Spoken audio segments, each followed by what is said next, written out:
Two Virginia Beach City Council members say they did not know about a taxpayer-funded study for a proposed sports arena. Comcast Spectacor proposed a $350 million arena across from the convention center.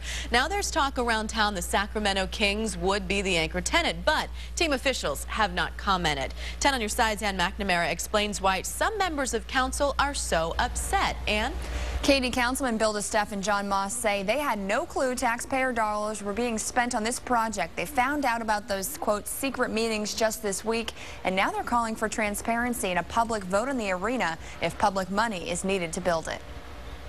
Since February of last year, the Virginia Beach Economic Development Authority has spent almost $700,000 of taxpayer money researching a potential sports arena. Councilman Bill DeSteff and John Moss say they, like the public, were the last to know. What we're trying to do is hold people accountable, put transparency into this, and make sure people know what we're trying to do.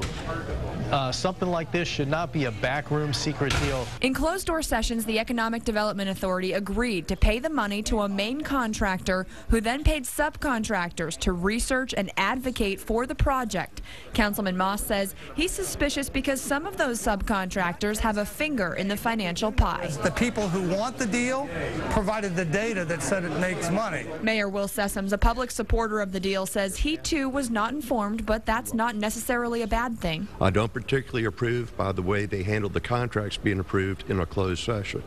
But I will sit back and say to you, an investment of $700,000 when you're looking at potentially a $350 million investment to the city, I would think that's a very wise investment to make sure we have the proper information to either say move forward or not to go forward. The only people on the council who knew were the liaisons to the authority, the vice mayor and councilwoman Rosemary Wilson. Neither one alerted the rest of the council until this month. DeSteff and Moss say they were not privy to that conversation. Maybe we could have known what was happening and could have said, oops, wait a minute, did you have a public vote? Oops, wait a minute.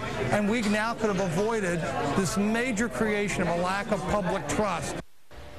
The Economic Development Authority is its own entity. It's legally separate from the city. That being said, Councilman DeSteff and Moss are hoping the Commonwealth's attorney will investigate whether the Open Meetings Act was violated in this process. I'm Ann McNamara, 10 on your side.